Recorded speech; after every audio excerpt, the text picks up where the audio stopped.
Hello, brothers and sisters. This is Ann, and today is August 2nd, 2020.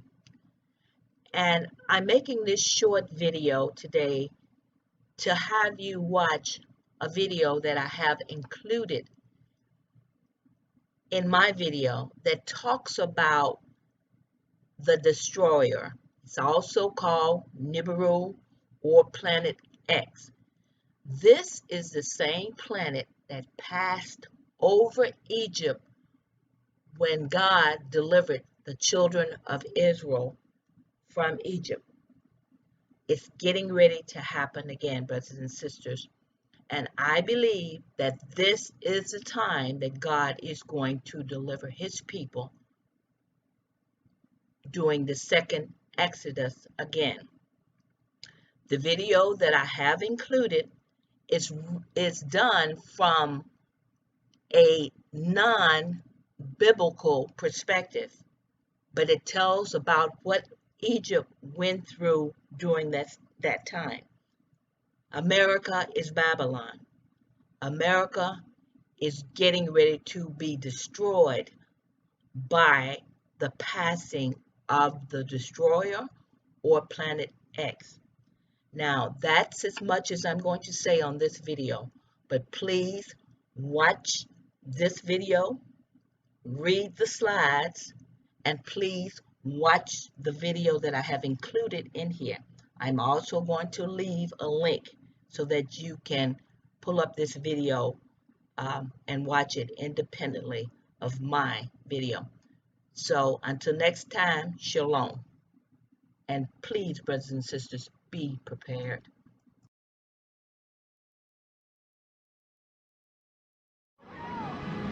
The Lord of hosts will do battle for us. Behold his mighty hand.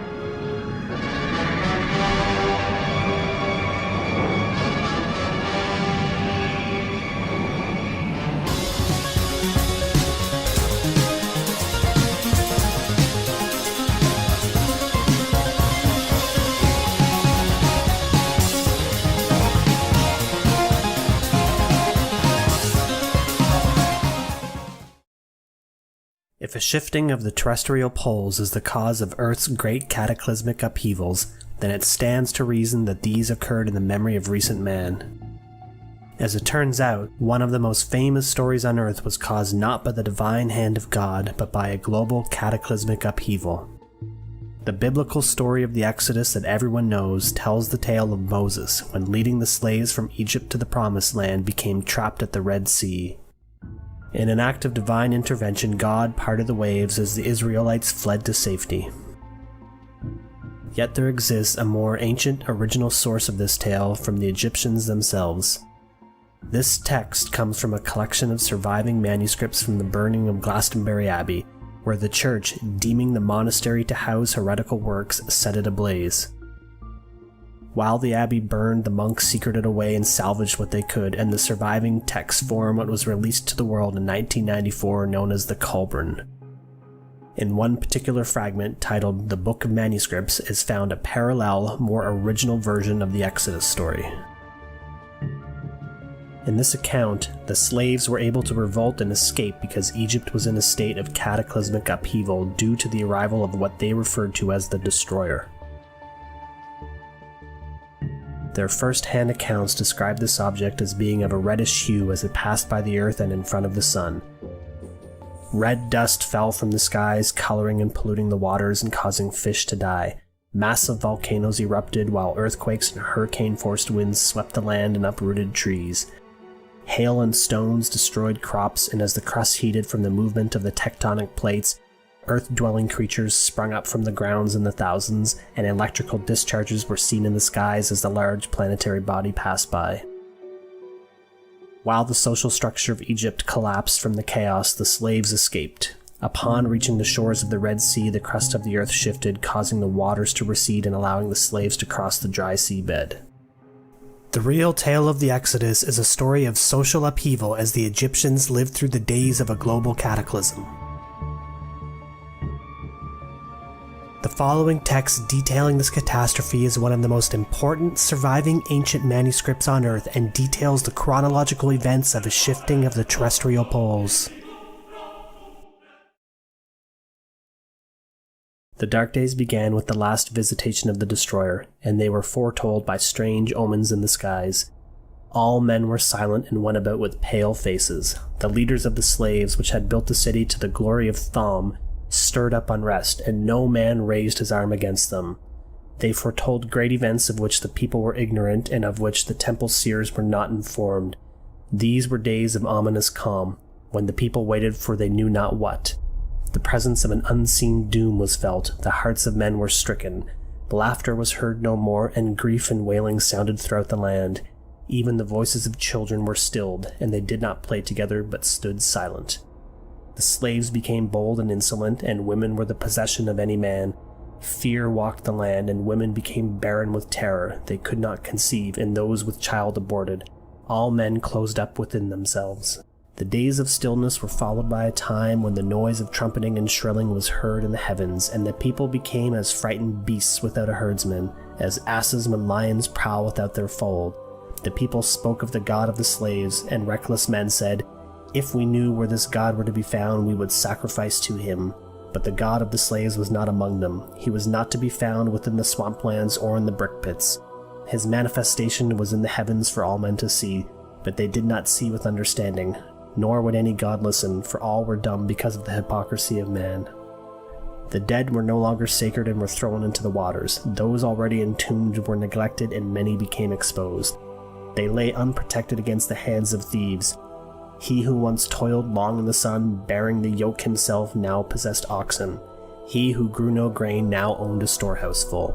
He who once dwelt at ease among his children now thirsted for water. He who once sat in the sun with crumbs and dregs was now bloated with food. He reclined in the shade, his bowels overflowing. Cattle were left unattended to roam into strange pastures, and men ignored their marks and slew the beasts of their neighbors. No man owned anything. The public records were cast forth and destroyed, and no man knew who were slaves and who were the masters.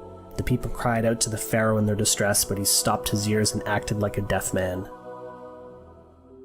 There were those who spoke falsely before Pharaoh and had gods hostile towards the land. Therefore the people cried out for their blood to appease it. But it was not these strange priests who put strife in the land instead of peace, for one was even of the household of Pharaoh and walked among the people unhampered. Dust and smoke clouds darkened the sky and colored the waters upon which they fell with a bloody hue. Plague was throughout the land, the river was bloody, and blood was everywhere. The water was vile, and men's stomachs shrank from drinking it. Those who did drink from the river vomited it up, for it was polluted. The dust tore wounds in the skin of man and beast. In the glow of the destroyer, the earth was filled with redness. Vermin bred and filled the air and face of the earth with loathsomeness. Wild beasts afflicted with torments under the lashing sands and ashes came out of their lairs in the wastelands and cave places and stalked the abodes of men. All the tame beasts whimpered, and the land was filled with the cries of sheep and moans of cattle. Trees throughout the land were destroyed, and no herb or fruit was to be found. The face of the land was battered and devastated by a hail of stones, which smashed down all that stood in the path of the torrent. They swept down in hot showers, and strange flowing fire ran along the ground in their wake.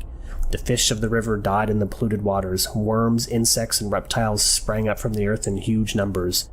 Great gusts of wind brought swarms of locusts which covered the sky. As the destroyer flung itself through the heavens, it blew great gusts of cinders across the face of the land. The gloom of the long night spread a dark mantle of blackness which extinguished every ray of light.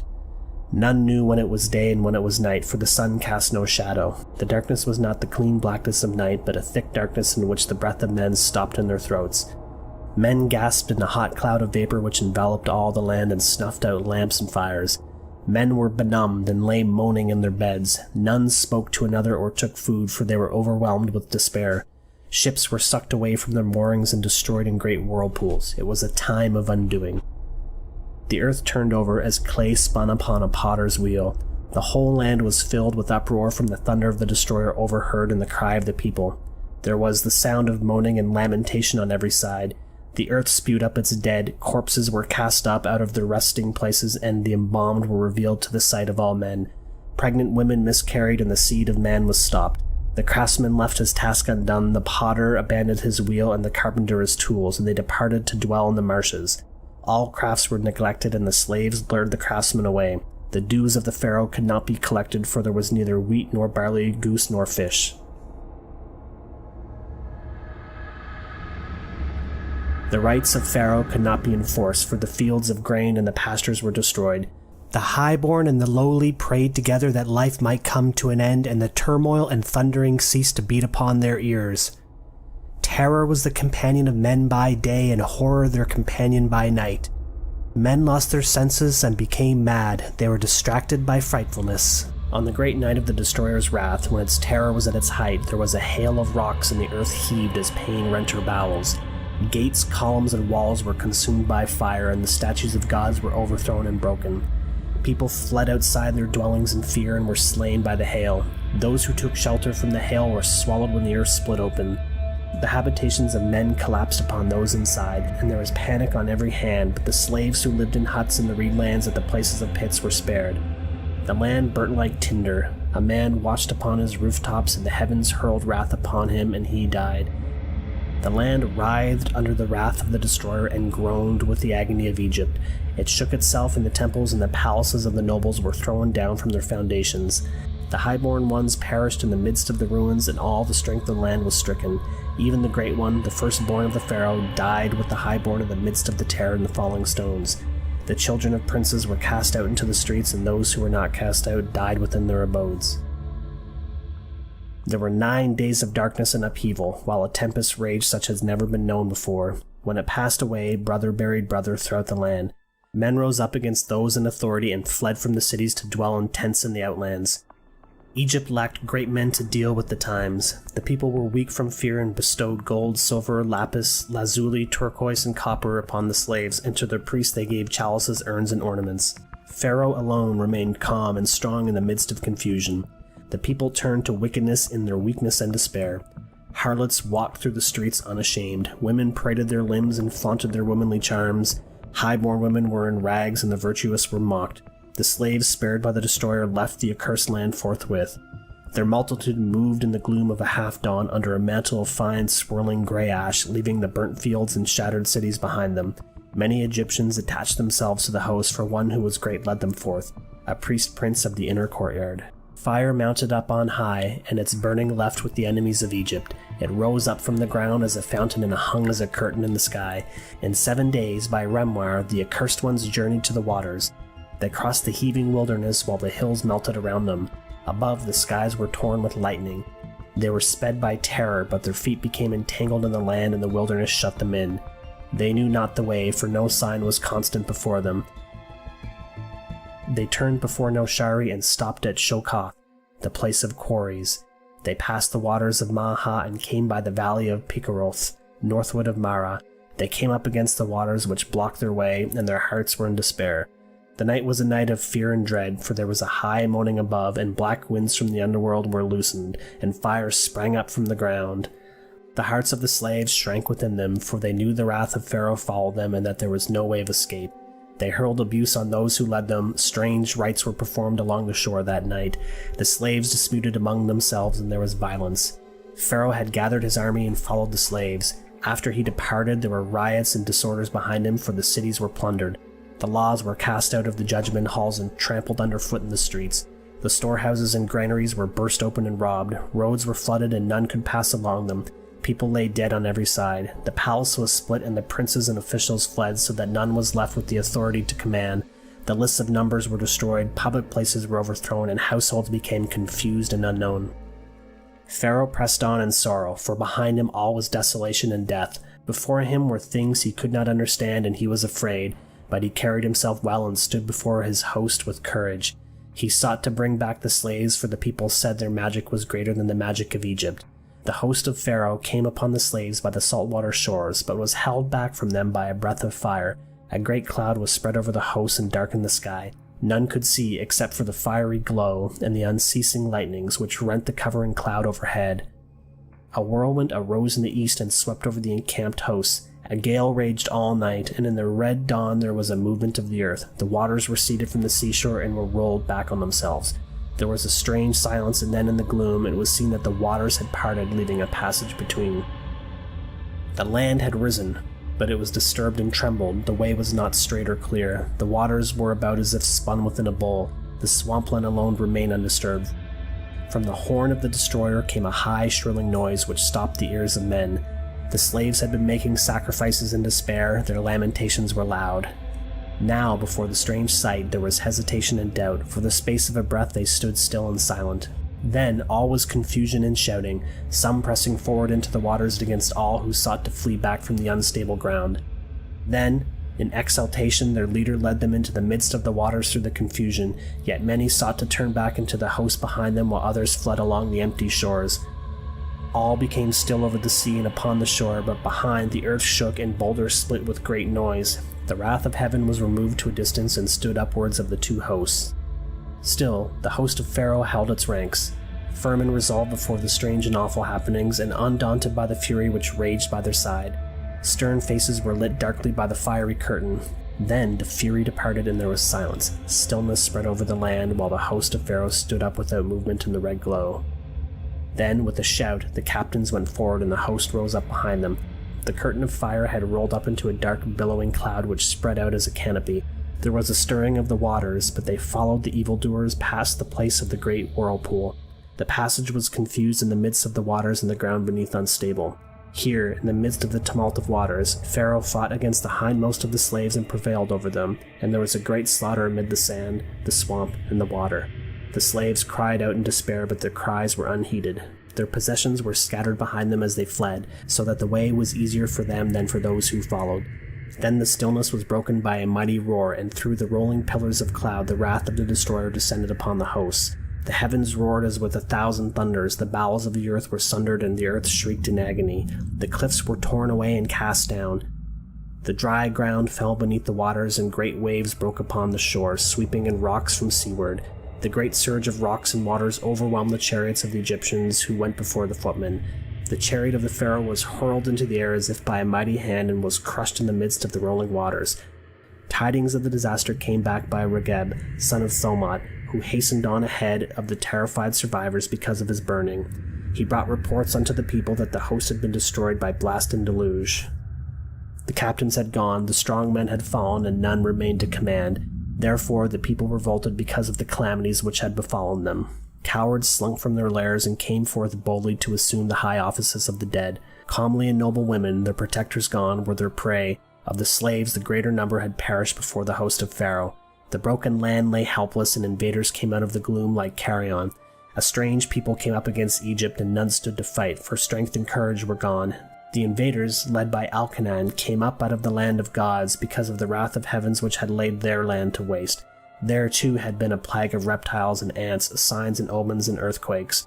There also had been turmoil and disaster, disorder and famine, with the grey breath of the destroyer sweeping the ground and stopping the breath of men. And Terah gathered together the remnants of his fighting men and the fighting men who were left in Egypt, and set forth to meet the children of darkness who came out of the eastern mountains by way of the wilderness and the way of Yothnobos. They fell upon the stricken land from behind the grey cloud before the lifting of the darkness and before the coming of the purifying winds. Regeb went with Pharaoh and met the invaders at Hoshir, but the hearts of the Egyptians were faint within them. Their spirits were no longer strong, and they fell away before the battle was lost. Deserted by the gods above and below, their dwellings destroyed, their households scattered, they were as men already half dead. Their hearts were filled with terror and the memory of the wrath which had struck them from out of the heaven. They were still filled with memory of the fearsome sight of the destroyer, and they knew not what they did. Pharaoh did not return to his city. He lost his heritage and was seized by a demon for many days. His women were polluted, and his estates plundered. The children of darkness defiled the temples with rams and ravished women who were crazed and did not resist. They enslaved all who were left, the old, young, men and boys. They oppressed the people, and their delight was in mutilation and torture. Pharaoh abandoned his hopes and fled into the wilderness beyond the province of the lake, which is in the west towards the south.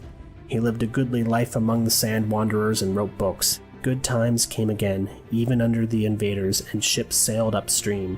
The air was purified, the breath of the destroyer passed away, and the land became filled again with growing things. Life was renewed throughout the whole land. Kar taught these things to the children of light in the days of darkness, after the building of Rambudath. before the death of Pharaoh Ankhed. This is written in this land and in our tongue by Ludar, who himself chose it for saving. It was not seen until the later days.